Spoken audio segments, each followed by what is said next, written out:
The instant the old farm clock struck 6, its sound echoing through the wooden fences and the damp scent of freshly watered earth, his voice, firm yet desperate, pierced the silence like thunder. "I only have 1 year to live, and if you agree to give me an heir, I will leave all of this to you." This phrase, spoken with trembling breath and a fixed gaze on the young woman who never imagined she would be chosen to bear such a heavy destiny, marks the climax of a story that begins precisely here, where the absurd meets the inevitable.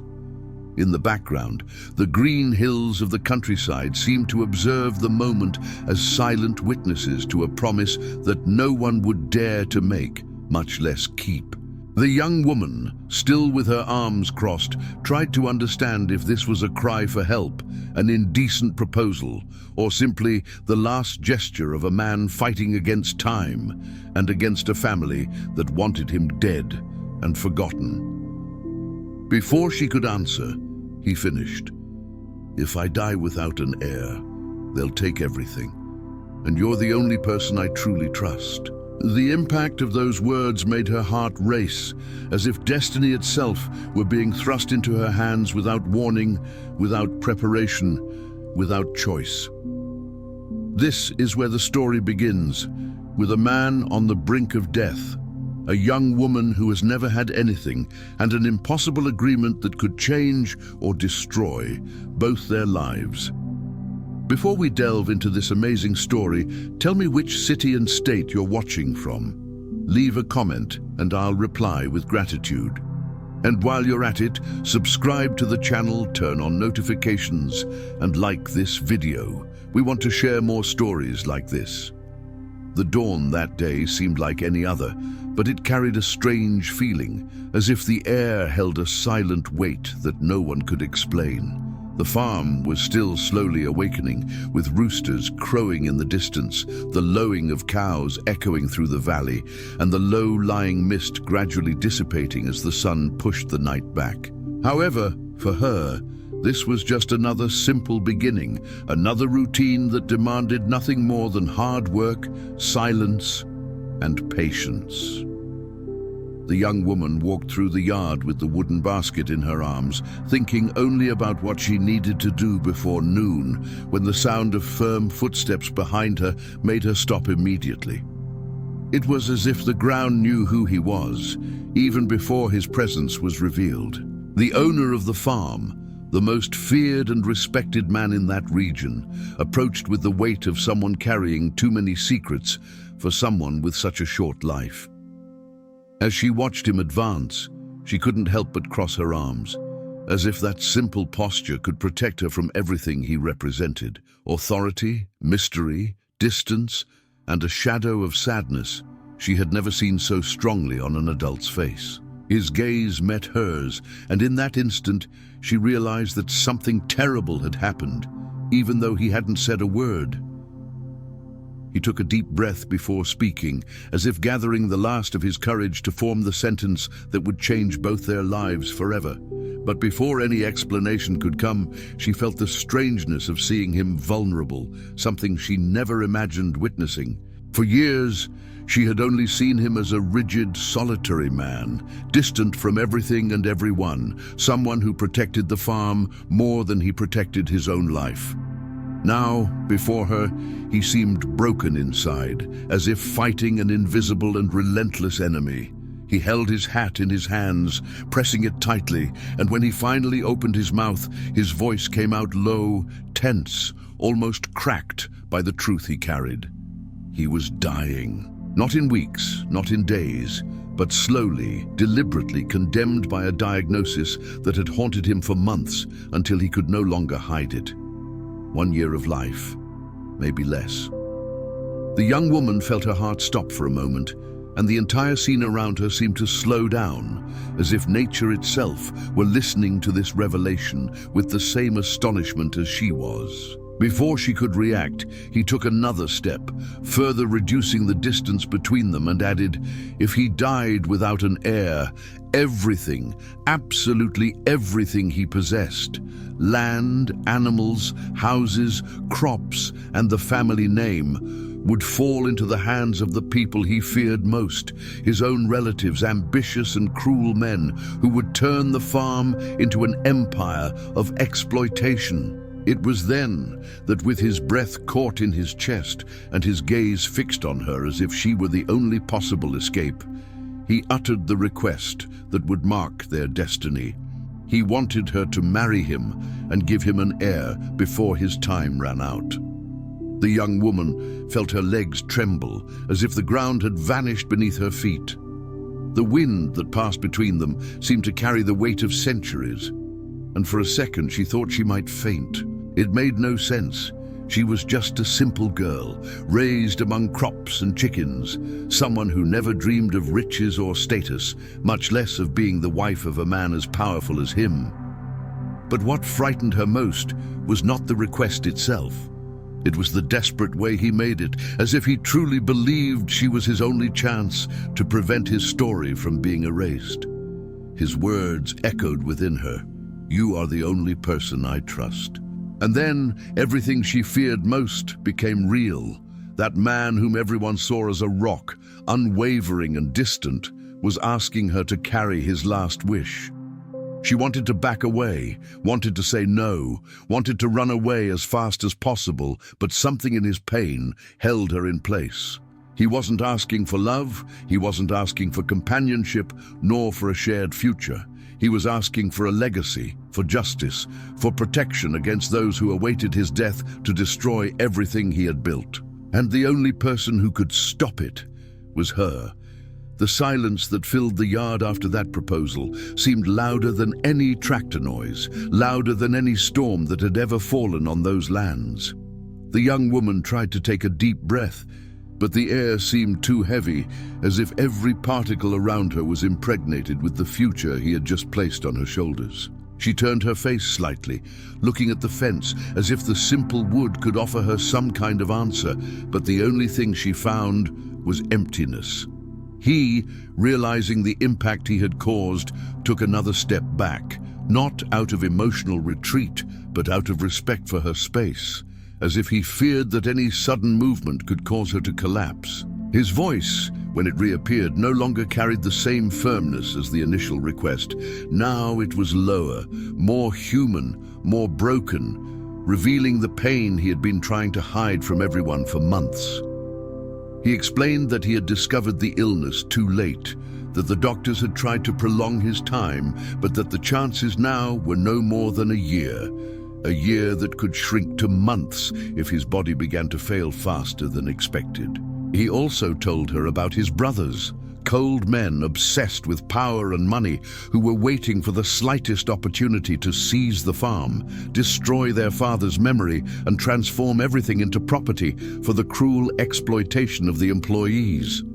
He knew that if he died without an heir, the law would be on their side, and all that would remain of his story would be dust raised by other people's boots. The young woman listened to everything with her heart pounding so hard she could almost hear her own pulse. It wasn't just the responsibility that frightened her. It was his sincerity, the way he spoke to her, as if the last trustworthy person was there. And it was in that instant, between the smell of damp earth and the weight of the cold morning breeze, that she understood. It wasn't a marriage proposal. It was a plea for salvation. But accepting it meant abandoning her own life, her own dreams, her own freedom. It meant taking on a role she never wanted, a position she never imagined occupying. She wasn't someone who sought fortune. She lived with little, but peacefully, without pretensions of titles or estates, without imagining herself walking through the grand halls of the main house. However, refusing could mean watching from afar the destruction of everything that man had built, and she knew deep down that despite his rigid temperament, he was fair, generous to those who worked with him, and profoundly loyal to his father's memory. The dilemma hit her like a cold wave that climbs up her skin until she caught her breath. Her first impulse was to say no, that she couldn't get involved, that it wasn't for her. But the words wouldn't come out. He, perceiving the internal conflict in every detail of her face, moved a little closer, and for the first time, completely lowered his guard. He said he didn't expect her to accept out of pity, and that he was willing to ensure she had the security, freedom, and stability to make whatever decision she wanted. He offered time, he offered space, he offered the possibility of refusing without suffering consequences. But the truth is, she knew that no refusal could erase his pleading gaze. He was a man who had always walked alone, who had never needed to ask anything of anyone. And now, at the end of his life, he was asking for precisely the most delicate thing, the most difficult thing, the most complex thing.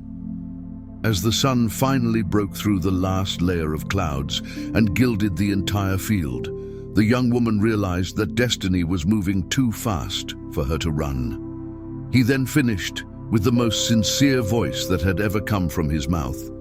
"I know it's unfair, but if you accept, I promise that no one will ever hurt you in this place." The words remained stuck in her chest like an undying echo. And in that brief instant, in the middle of the farm, still waking up, a decision began to silently grow within her.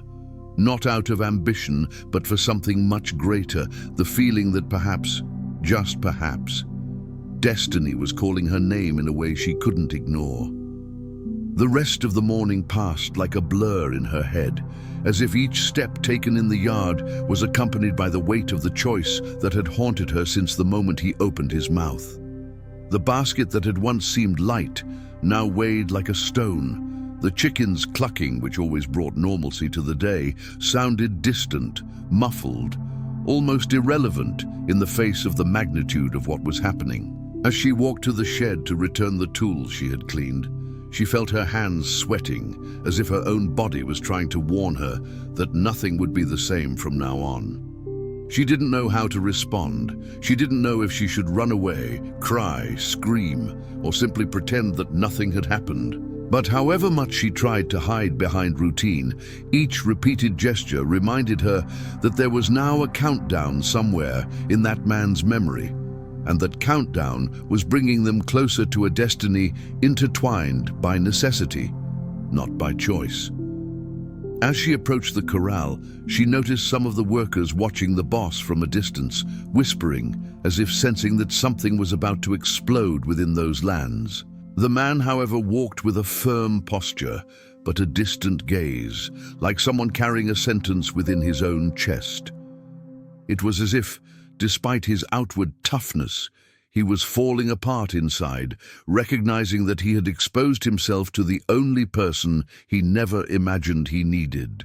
And even keeping his distance, she could feel the weight of his gaze following her steps, not out of possession or obsession, but out of the desperate urgency of someone who knows he has little time to set things right before life silences him forever. It was in that moment of silent reflection that he appeared again. The sound of his boots on the earthen floor made her turn her head slowly, her breath still uneven. He approached more slowly this time, as if afraid of startling her, as if each step carried the delicacy of someone who knows they could lose their last hope with one wrong move.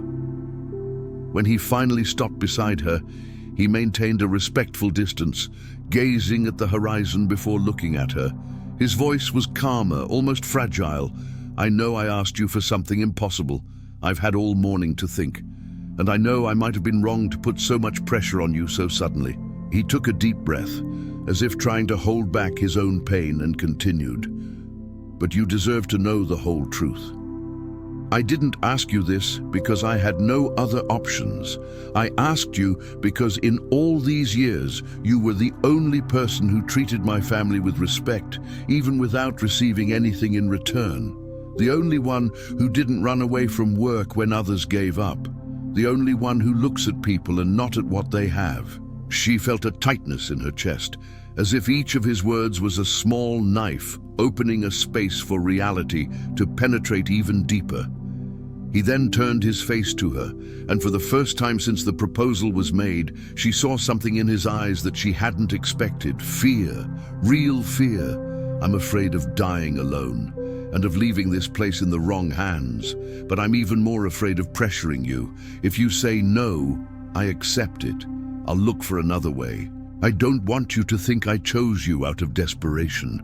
The final words came almost as a whisper. "I chose you because I trust you." That phrase, repeated in different tones, was what finally dismantled the wall she had kept firmly inside herself since childhood. For the first time in her life, someone saw in her something more than an employee. Someone saw value where she herself had never seen it. And it was in that precise moment, with the wind gently brushing her face, with the smell of wet earth rising from the ground, with the weight of the sun descending on the hills, that she realized her answer already existed within her, even if she was still afraid to pronounce it aloud. The end of that afternoon seemed to carry a different weight, as if the entire sky had decided to slowly descend upon the farm, pressing down on the air, the silence, and even her heart. After their conversation by the gate, the two walked back without exchanging more than a few brief glances. But each step said more than any phrase could express. She knew she couldn't postpone the decision for much longer. She knew that if she delayed, he would interpret it as a refusal. And at the same time, she felt a knot tightening in her chest, a mixture of fear, empathy, responsibility, and something new. A feeling that grew without her realizing it, born from the way he saw her, from the trust he placed in her without asking for anything in return except a chance to protect his story. When the sun set behind the hills, tinging the sky orange and gold, she mustered the courage to go to the main house. The windows reflected the light as if the whole place were on fire, but the truth was that it was her heart that burned, aching with the weight of the choice. She knocked on the door with trembling hands, and when he opened it, she immediately saw that he expected only one kind of answer, any kind. But before she could utter the first word, a sharp noise cut through the air behind her, a black pickup truck parking violently in the yard. Dust rose like smoke, and out of it stepped three men whom she recognized only from the stories whispered by the workers, his brothers, the predators waiting for the scent of death. Those who coveted that farm like a beast covets fresh meat. The man stopped at the door as if struck by lightning. The brothers advanced with heavy steps, filled with pent-up anger. The eldest, with the crooked smile of someone who always believed he had the world in his hands, stared at the farm owner and said, without hiding the venom in his voice, "We've heard that you're doing worse than you're letting everyone know, and we've come to discuss an early division of assets." The phrase shocked the young woman like a knife. They didn't even wait for him to die. They were already there, rushing the process, wanting to see his cold body just to seize what they had never worked for. The second brother, the most arrogant, gave a short, cruel laugh, pointing at the girl. "And what about her? What is she? Another employee to distract us while you try to hide the obvious?" Humiliation burned in her face, but before she could react, he placed himself between her and the men, like a natural shield. His posture, even sick, even weakened, seemed larger than the shadow of the house. "She's not an employee, she's my fiancée." The phrase exploded in the air like thunder. The brothers stood motionless for a few seconds, too shocked to believe it. The eldest reacted first, lunging forward angrily, spitting threats, saying he was crazy, that he was trying to impede the family's legitimate right, that he would never allow a stranger to lay hands on everything that belonged to their blood. But the farm owner, even breathing with difficulty, even with the illness eroding his strength, raised his head like someone who was still master of his own destiny. "It's my decision, and you're not going to touch anything that's mine." His voice was firm, but his body trembled. The young woman noticed, and she also realized that, at that very moment, if she didn't do something, he would be destroyed by his own brothers, not just emotionally, but physically and legally. It was like watching an old lion trying to protect the last vestiges of his life, while hungry hyenas surrounded him.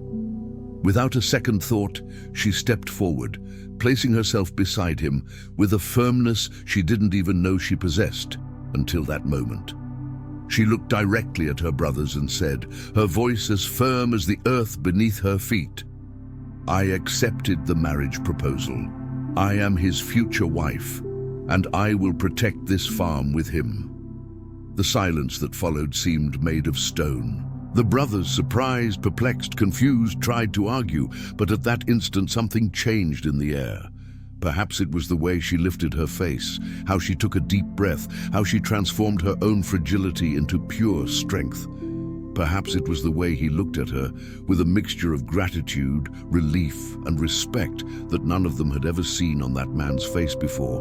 Or perhaps it was the simple realization that they no longer had control over him, or over her.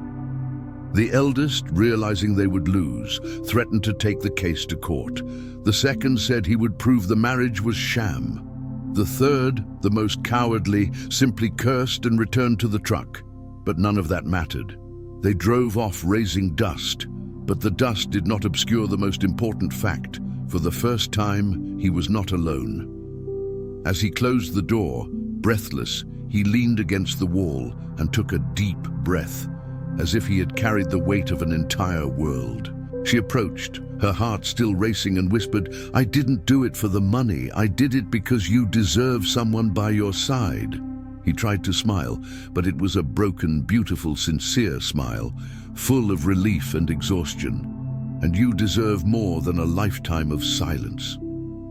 Then he held her hands, and there, in the simplicity of that touch, in the strength that united them in the face of enemies who wanted everything, the story found its silent and powerful ending. Not a sugary romance ending, nor an eternal promise, but one of profound respect, of unexpected partnership, of a pact born when everything seemed about to crumble. They married days later, simply, with discreet witnesses.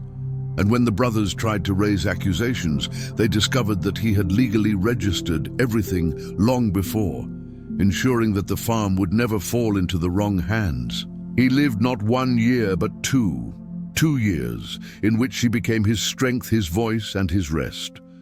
When the final day arrived, he departed holding her hand, grateful for not having died alone. The farm remained in her name, not as an inheritance of wealth, but as an inheritance of courage. And the child who never came was not missed, because the true legacy was another.